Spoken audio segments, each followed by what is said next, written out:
Hey everyone, and welcome back to my channel.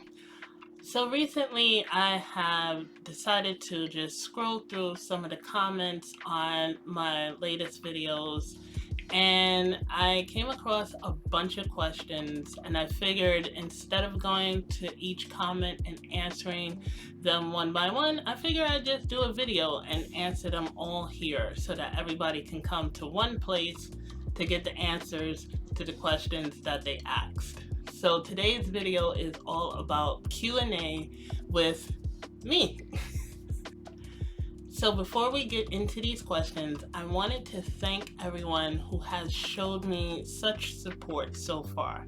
I am still growing as both a business owner and a YouTuber, and of course as a person as a whole. So I want to thank everyone because I just checked my numbers and I hit 200 subscribers today, and I'm excited that everyone is enjoying the content and coming back to watch the content, and I cannot wait to grow this channel further and give you guys a variety of content on this channel. So thank you all so much for hitting that subscribe button, liking my videos, and watching my videos.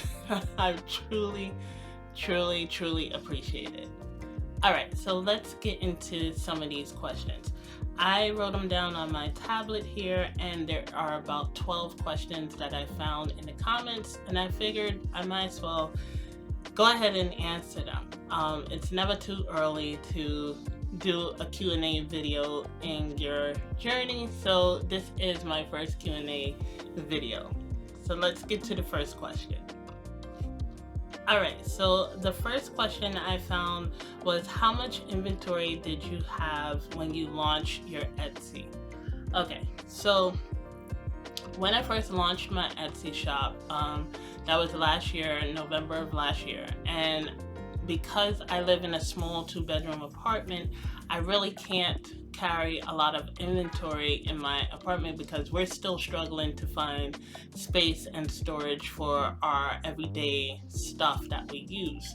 So I decided to make my inventory made to order inventory. So when the orders come into my Etsy shop, I make the candles, and I gave myself enough time on Etsy to make the candles, cure the candles, and have them shipped out. So I make my candles on a made to order basis.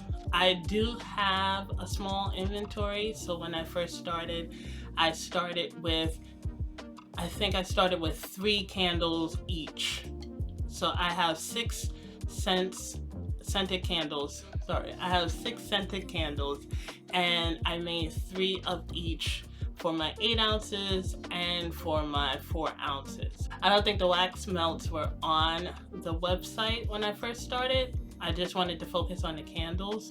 So I didn't make the wax melts until later on, probably about 2-3 weeks after the Etsy shop was open. But that was the inventory that I carried. It was very small. I only did inventory for the allocated space that I had put aside for the Etsy inventory. So the next question on the list is, did you give away candles prior to your launch? And if so, approximately how many candles would you say you gave away? So the answer is yes, I did give away candles before I launched anything. I don't have a large group of people that I know. My group is very small. And I know they always say give to family and friends and co-workers and people that you know. I gave away candles to 5 people. 5 people. I had scheduled it to be 7 people, but 2 of the people did not end up getting the candles in time because they really didn't communicate with me as to where to send their candles to. But I gave away candles to 5 people. I did a little raffle and I put their names on the raffle, and I put the names of the scents on the raffle, and that's how I was able to pick who got what scented candle. They did get one 8-ounce candle and one 2-ounce candle, and when I did it as a whole, as if I was sending the entire thing to a customer. So that meant putting it in the box and packaging it up, putting in my inserts that I had made at that time, because I was a little further along than just making a candle and giving a candle out. I wanted them to experience the whole package. And what happened was they ended up being my test group for my candles. So I did give away some product. I didn't give away a lot. I had plans to give away little sample 1-ounce tins. But with my anxiety and my introvert personality, I found it to be a little bit of a struggle. But now that I've done a couple of markets, I think I'm going to go back to giving out those 1-ounce sample tins, especially at markets. But I did give out 3 sample tins to 1-ounce sample tins to my Uber driver one day, and I did give a small bag of the variety of sample tins to my father's eye doctor's office. So I did give away some product. It wasn't a lot, and it wasn't for a long time, but yes, I did give away some product before I launched. So the next question on the list is, what size wick do you use in your 8-ounce mason jar? So in my 8-ounce mason jar, after much testing, I finally decided and came to the final pick, which is my CDN 8 wick. I use that wick because it just works so much better with my wax as opposed to the CD12. It doesn't burn as hot as well. The CD12 does good, which is I'm sorry, not the CD12, the CD8, which is pretty much the CDN is like the cousin of the CD wicks. But it burns a little cleaner, and it burns cooler than the CD12, a little cooler than the CD12. I keep saying CD12, CD8 wick. But for my 8-ounce jars, I use a CDN 8 wick. Now, I say that I use that wick, but however, that works for my candles and my ingredients that I use for my candles. It may not work for every 8-ounce mason jar, so that's why I always suggest to go and test out a few of them, but it can be a starting point for you if you're using the same jars I'm using and you want to get like a gauge on what works with your ingredients and your jar, of course. So I use a CDN 8 for my 8-ounce mason jars.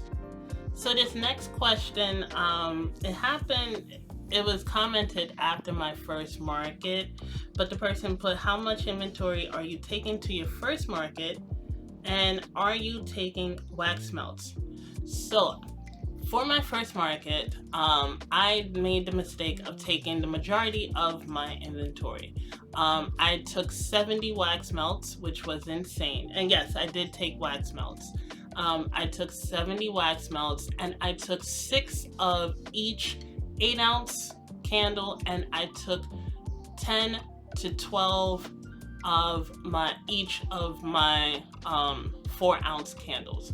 And I overestimated how much inventory I should have took for that market. It was my first market, and I did all my research, and the research told me to try and get an estimate of how many people they normally see at this market, or how many people they're expecting at that market. So I pretty much underestimated it. It was a small venue. It wasn't a lot of foot traffic outside, therefore there wasn't a lot of foot traffic inside. So I underestimated. But for my first one, yes, I overestimated how much product to take to that market. So never again, but you learn as you do these, and you get a better understanding of the markets and who usually comes and how many people usually show up. So yes, I took almost all of my inventory to my first market, and yes, I did take my wax melts to my first market. So the next question that I found in the comments was, where did you get the bags you put the wax melts in? So my heart-shaped wax melts, that is not the bag that I wanted to choose for those. I wanted something more of like a little pouch to put them in, and I think I'm going to, because I have a bunch of them sitting here from when I was making bracelets 2 years ago, and I think I'm gonna use those instead, those types of that type of packaging for the wax melts, but I have to test it out and see how it fares in those. But getting back to the question, I found those pouches after doing a ton of purchasing and looking at dimensions and trying to figure out what size I actually needed. I bought those off of Amazon. They are a 4.5 by 6. I'm not sure, but I'll put it somewhere up here. But I bought them because I wanted them to be a little more than my regular clamshells.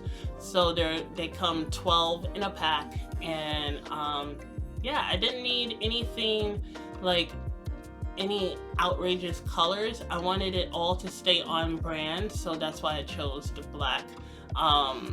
black pouches instead of getting the craft ones or getting a different color to match up with the tops of my candles. So yeah, I bought those pouches off of Amazon.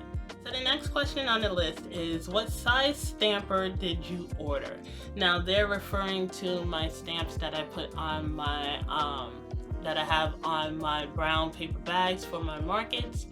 And I actually didn't know what size to use because of course I've never done this before. So I went ahead on Etsy and I found the supplier, and I reached out to her so she can help me figure out what size they are. And I can't remember off the top of my head, but I'm going to put it up here. I believe one is 4" by 3, and I think the other one is a 4" by 4. I couldn't really decide, so I ended up buying both of them, which works out great because the big circle one works perfect on the bigger bags, and the other one, the other stamp, works perfect on the medium size and the small bags. But yeah, I went to Etsy. I found a supplier on there that handcrafts that hand makes the stamps, and reached out to them, and they helped me with my sizing, and I was able to buy my stamps. So the next question on the list is, what type of wax do you use? So I use soy 10 wax. It wasn't my first choice. I wanted something that was going to be clean. I wanted something that was going to be smooth, and I landed on soy 10 wax. AccuSoy 10 is the name of it. Of course, I started out first with soy wax, Golden 464. Yeah, started out with Golden 464 from the Flaming Candle, and I started out with that, and it was okay, but I just felt like I was struggling so much trying to get it to look a certain way and to burn a certain way for me, and it just was a hassle for me.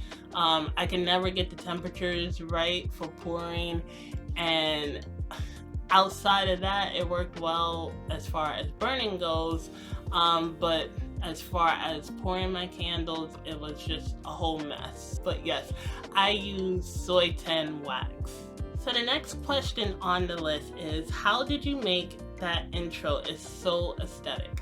So the intro they're talking about, of course, is the intro to my videos, and the answer is Canva. I live in Canva. I've been using Canva for 4 years now to do different things for different projects that I have, And I love Canva because it's so easy to piece together stuff that you want for your graphics. They come with templates, like thousands of templates on there, and you can pick and choose a template and then just simply add your personal touches to it. And it's easy for people who don't have a graphic design background, sorry. With my intro and my outro, I simply just took some clips from videos and plugged them into the template and added my own little touches to make it my personal intro. So that's where I get my intro from, and how I did my intro. So the next question on the list is, what certifications do you need? So this is from my business video when I was talking about certifications when you first start up. And every state is different. For the most part, you need a certificate of authority, which gives you basically the ability to collect sales tax for the state, not for you, but to collect sales tax for the state. That's pretty much the only certificate that I really got.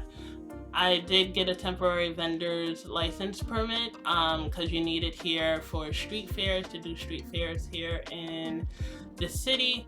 But every state is different, every city is different, and mostly those certifications, aside from the certificate of authority, mostly those certifications or permits are for when you're doing in-person sales. So I say look at your government website, your city website, and look under small business and see what certifications and permits you need within your area, and also just reach out to them and ask questions, and they're more than happy to help you figure out what you need as a small business owner.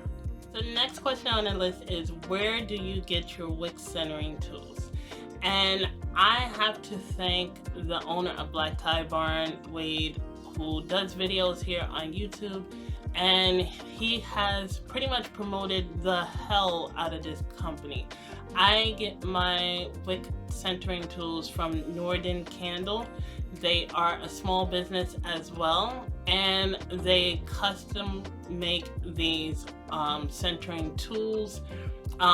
You just go to the website. It's very easy. You go to the website, you pick out your jar from the list and the color that you want and the size that you need, and they make these centering tools for you. It does take a little while to get them to you. When I ordered, I had to wait a long time because they were pretty much backed up. This is not a large business.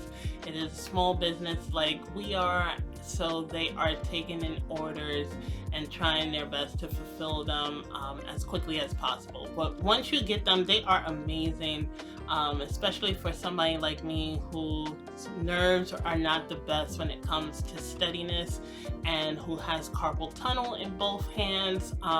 It makes it so much easier for me to wick my jars with those centering tools. So I got my centering tools from Norden Candle. So the next question on the list is, where did you get the displays? So they are talking about the displays that I got to hold my candles at my pop-up events, and it's very simple. I went to Walmart. I got them off of Walmart.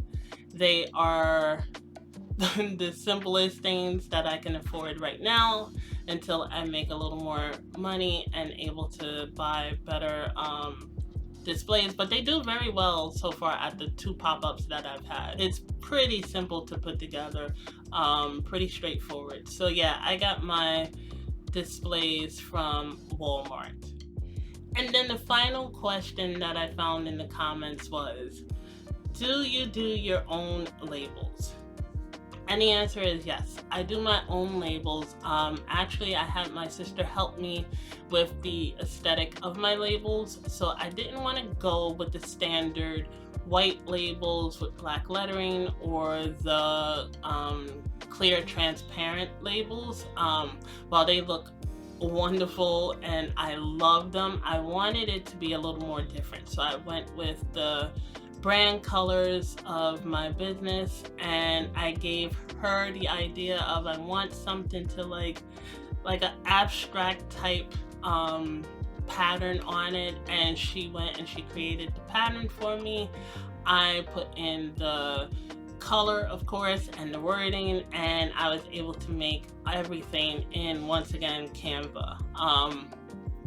I do love my labels. I love them a lot. They definitely stand out, and I definitely don't see too many like colorful labels out there like that. So yeah, I do create my own labels along with my sister, and I do it all in Canva. So that was it for all the questions that I have for this video. I really did enjoy answering you all's questions. And if you have any more, or if you would like to see more of these types of videos, then hit that like button and leave your question in the comments down below, and I can do them for the next QA video. I love answering questions. I don't mind at all. I don't mind giving my opinion where I can and assist other people.